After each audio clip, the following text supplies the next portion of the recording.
है कि euro second का संबंध किससे है। तो यूरो सेकंड का संबंध जो है सो वायु प्रदूषण से है, जिसमें यूरो सेकंड के बारे में हम आपको डिटेल्स में वीडियो बनाएंगे थ्योरी के बाद। तो इसके साथ अगला क्वेश्चन है कि अमृता देवी बिश्नोई विश्व पुरस्कार किस क्षेत्र में दिया जाता है। तो पेड़ पौधे एवं जीव जंतु के संरक्षण के लिए। ठीक, तो अगला क्वेश्चन है कि ओजोन परत का मुख्य कार्य क्या है। तो ओजोन परत का मुख्य कार्य सूर्य के पराबैंगनी किरणों को रोकना। जी हाँ, सूर्य ओजोन जो है सो O3 जिसका फॉर्मूला होता है ओजोन का O3, ये बहुत महत्वपूर्ण होता है। ये हम लोग का जो एक आवरण बना के रखा है, एक लेयर बना के रखे हैं, जो ऊपर से जो सूर्य के प्रकाश पड़ते हैं उसमें से पराबैंगनी किरण जो है सो अत्यंत हानिकारक है। उसी पराबैंगनी किरण को जो रोकने के लिए जो काम आता है सो ओजोन परत आता है। इसके बारे में भी हम चर्चा करेंगे डिटेल्स में नेक्स्ट वीडियो के साथ।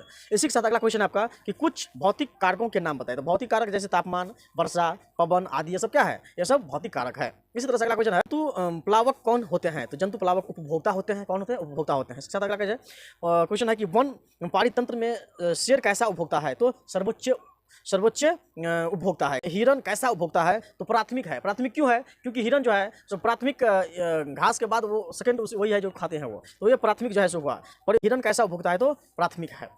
अगला है कि भोजन का कितना प्रतिशत अगले पोषी स्तर में जाता है। तो 10%। कोई भी जीव हो, कोई भी जंतु हो, कोई भी कुछ भी हो, उसका जो हम लोग जो कोई भी कुछ भी हो, जैसे पहला प्राथमिक से जो द्वितीय में जो खाते हैं तो उसमें कम से कम 10% लगभग में उसके पास उसका जाता है। जैसे मान लीजिए कि कोई भी मेढक, अगर मेढक को सांप खा गया तो मेढक का जो कुछ गुण था, कुछ जो क्रोमोसोम था, कुछ जो उसका इफेक्ट था, वो 10% लगभग वो सांप का अंदर ही जाएंगे। तो ये रहा आपका प्रीवियस क्वेश्चन, जो भोजन का कितना प्रतिशत अगले पोषण स्तर में जाता है। तो 10% जाता है। इसी तरह से अगला क्वेश्चन है कि एक परितंत्र का नाम लिखिए। तो एक परितंत्र का नाम तो बगीचा है। इसी के साथ अगला क्वेश्चन है कि क्लोरोफ्लोरोकार्बन यानी CFC कौन सा उत्पन्न करता है। तो CFC जो है क्लोरोफ्लोरोकार्बन जो है सो आपको रेफ्रिजरेटर कहते हैं। जो जनरेटर होते हैं हम लोग के पास, उसमें से जो है सो अधिक से अधिक ये CFC क्लोरोफ्लोरोकार्बन निकलते हैं, जो ओजोन परत के लिए बहुत हानिकारक होता है।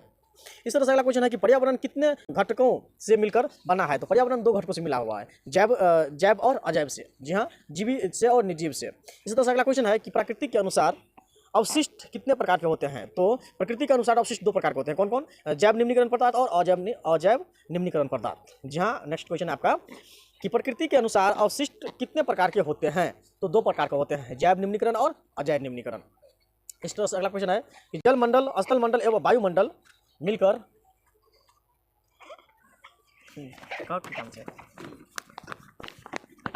हम कंटिन्यू।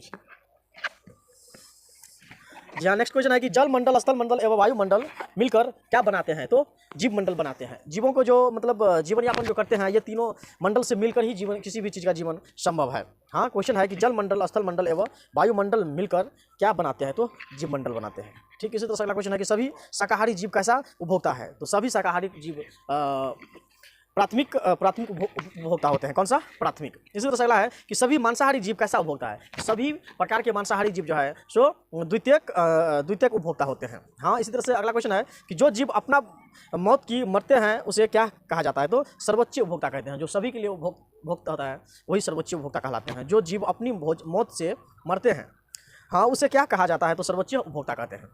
इस तरह से अगला क्वेश्चन है कि घास के मैदान में सर्वोच्च उपभोक्ता क्या है। तो घास के मैदान में सर्वोच्च उपभोक्ता जो हो गया आपका चील हो गया। क्या है, चील है। इसी के साथ नेक्स्ट क्वेश्चन आपका कि आहार पिरामिड किसने दिया था। तो आहार पिरामिड एक जो प्रसिद्ध वैज्ञानिक था चार्ल्स अस्टन ने 1972 ईस्वी में दिए थे। कब, 1972 ईस्वी में। इसी के साथ अगला क्वेश्चन है किसने बताया कि अगले पोषी स्तर में ऊर्जा की मात्रा 10% होती है। तो लिंडेमान ने 1942 में बताए थे। लिंडेमान ने ये बताए थे कि कोई भी जीव अगर एक स्तर से दूसरे स्तर जाते हैं तो उसका 10% भाग जो है उसमें निहित होते हैं। इसी तरह अगला क्वेश्चन है कि अंतर्राष्ट्रीय ओजोन दिवस कब मनाया जाता है। तो अंतर्राष्ट्रीय ओजोन दिवस जो है आपको 16 सितंबर को मनाए जाते हैं। इसी क्वेश्चन के साथ हम आपको इस पर एंड करते हैं। ये रहा आपका